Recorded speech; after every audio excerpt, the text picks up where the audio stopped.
Best संप चिघळला असून संपकरी कर्मचाऱ्यांना बेस्ट वसाहतीतलं घर खाली करण्याचे आदेश देण्यात आलेत। बेस्ट प्रशासनाने कामगारांना पत्रक जारी केलेत।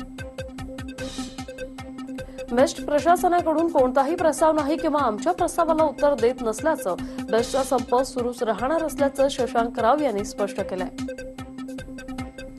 बेस्टच्या संपामुळे सर्वसामान्यांचे हाल होत आहेत, त्याबद्दल आम्ही दिलगिरी व्यक्त करतो। मात्र आम्हाला न्याय मिळेपर्यंत संप सुरूच ठेवणार असल्याची भूमिका बेस्ट कर्मचाऱ्यांनी घेतलेली आहे।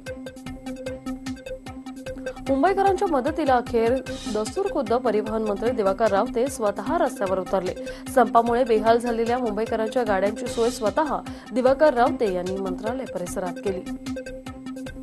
संपाच्या पार्श्वभूमीवर खासगी बसेस, स्कूल बसेस, मालवाहू वाहनांना प्रवासी वाहतूक करण्याची परवानगी गृह मंत्रालयाने दिली आणि त्यामुळे मुंबईकरांना थोडासा का होईना दिलासा मिळालाय। बेस्ट संपाने आधीच प्रवासी नेटाकुटीला आले असताना त्यात आता टॅक्सी चालकांकडून त्यांची लूट होत असल्याचं पाहायला मिळतंय। जवळच्या भाड्यासाठी टॅक्सी चालक दुप्पट तिप्पट भाडं आकारत असल्याने प्रवासी मात्र हैराण झालेत। बसचा संप असल्याने अंधेरीत रिक्षावाल्यांची देखील मुजोरी दिसून आली।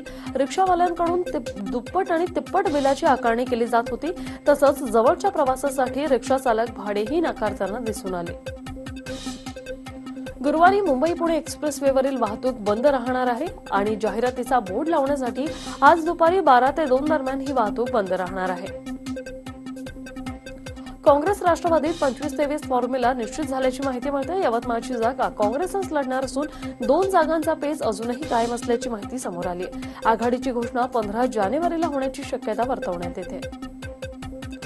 रायगडमधील राष्ट्रवादीच्या निर्धार मेळाव्याला आलेल्या छगन भुजबळांचं पेण येथे जंगी स्वागत करण्यात आलं। भुजबळ जेलबारीनंतर पहिल्यांदाच रायगडमध्ये आल्यानं त्यांचं समता परिषदेच्या कार्यकर्त्यांनी जोरदार स्वागत केलंय। मुंबईकरांसाठी विरंगुळाचं ठिकाण आणि 83 वर्ष जुनं असलेल्या वरळी सीफेसवर हातोडा पडणार आहे। शिवसेनेच्या महत्वाकांक्षी कोस्टल रोड प्रकल्पाच्या कामासाठी लवकरच मुंबई महापालिका वरळी सीफेसचा पट्टा ताब्यात घेणार आहे। सध्या 2 किलोमीटर लांबीचा असलेला सीफेस नव्या रूपात 4 किलोमीटरचा होणार आहे आणि विशेष म्हणजे कोस्टल रोड आणि वरळी सीफेसला जोडणारा रस्ता हा हरित पट्टा असणार आहे। सध्याचा मरीन ड्राईव्ह समुद्री पदपथ हा 3.5 किलोमीटर लांबीचा आहे आणि या समुद्री पदपथाच्या दुप्पटच म्हणजे 6.4 किलोमीटर लांबीचा पदपथ आकारता येणार आहे। ठाण्यातील हिरानंदानी इस्टेट सारख्या उच्चभ्रू भागात असलेल्या एजंट जॅक्स बारच्या 6 सिक्युरिटी बाउन्सर्सने तरुणांना भर रस्त्यात पळून चोप दिल्याचा व्हिडिओ समोर आलाय। ही घटना रविवारी म्हणजे 6 तारखेला घडली। ऑनलाईन जेवण डिलिव्हरी करणाऱ्या स्विगीच्या तरुणांचा बारच्या बाउन्सर्ससोबत क्षुल्लक वाद झाला आणि त्यानंतर बारच्या बाउन्सर्सने या तरुणांना चांगला चोप दिला। यावेळी तिथे उपस्थितांनी हा सर्व प्रकार आपल्या मोबाईल कॅमेऱ्यात कैद केलाय आणि हा सर्व प्रकार तेथील सीसीटीव्ही देखील कैद झालाय। मात्र या प्रकरणाची कोणतीही तक्रार कासारवाडवली पोलीस ठाण्यात अद्याप आली नाही।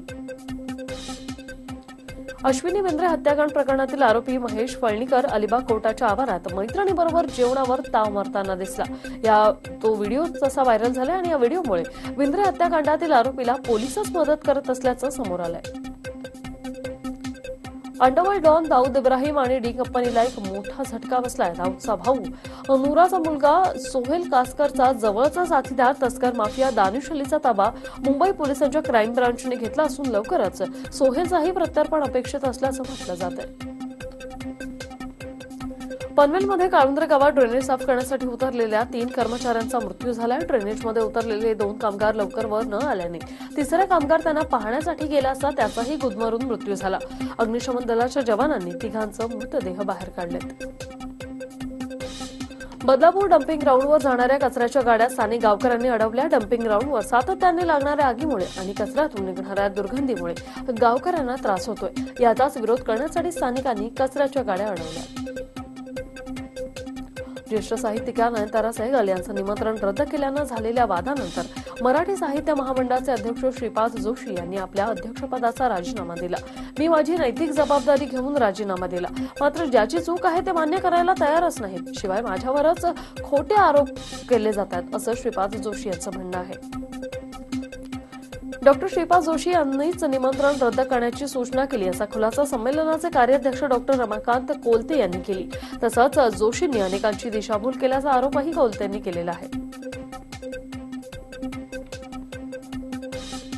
नागपूरच्या मोहननगर परिसरातील किंग्सवे हॉस्पिटलच्या निर्माणाधीन इमारतीला भीषण आग लागली होती. या ठिकाणी काम करणारे 7 मजूर अडकले होते. त्यांना सुखरूप बाहेर काढण्यात यश आलंय. मात्र त्यातील एक गंभीर जखमी असून त्याच्यावर उपचार सुरू आहेत.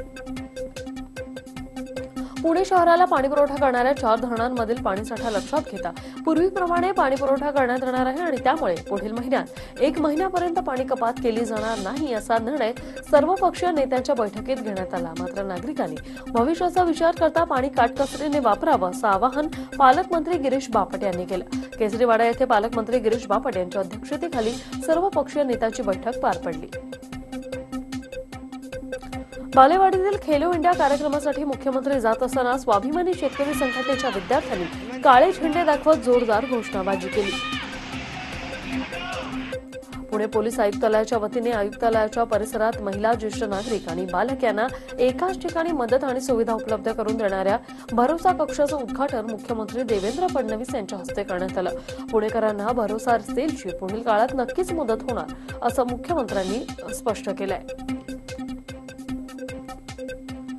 पिंपरी चिंचवड स्वतंत्र पोलीस आयुक्तालयाच्या अधिकृत उद्घाटनानंतर पिंपरी चिंचवडमधील अनेक विकास कामांचं उद्घाटन मुख्यमंत्री देवेंद्र फडणवीस यांच्या हस्ते करण्यात आलं. मुंबई बंगळूर महामार्गावरील कात्रज जवळ पोद्दार हायस्कूलची स्कूल बस पलटी होऊन अंदाजे 20 ते 25 विद्यार्थी जखमी झाले. बसचा ब्रेक फेल झाल्यामुळे हा अपघात झाल्याची माहिती आहे. भारतीय विद्यापीठ पोलीस स्टेशनमध्ये या संदर्भात चालकाविरोधात गुन्हा दाखल करण्यात आलाय आणि अपघातानंतर विद्यार्थ्यांना लगेच जवळच्या खासगी रुग्णालयात उपचारासाठी दाखल करण्यात आलं. उपचारानंतर विद्यार्थ्यांना लगेच घरी देखील पाठवण्यात आलं. बसची वेळेवर सर्व्हिसिंग केली असती तर हा अपघातच झाला नसता असं पालकांचं म्हणणं आहे. वेटलिफ्टिंगमध्ये महाराष्ट्राच्या शुभम कोळीकरने सुवर्ण पदक पटकावलंय तर जिम्नॅस्टिकमध्ये महाराष्ट्राच्या श्रेया वांगळेला रौप्य आणि क्रिशा छेडाला ब्रॉन्झ पदक मिळालंय. इंदिरानगर येथील सुपर ग्राहक बाजार या मॉलच्या व्यापाऱ्याची 2 ते 3 अज्ञात हल्लेखोरांनी त्याच्या घराजवळच हत्या करून 6 लाखांची रक्कम हिसकावून नेल्याची घटना बापू बंगला परिसरात घडली.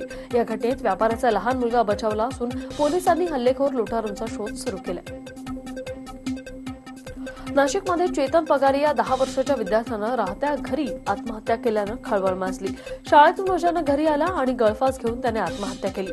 दरम्यान चेतनच्या आत्महत्येचं गूढ कायम असून पोलीस आता अधिक तपास करतायत.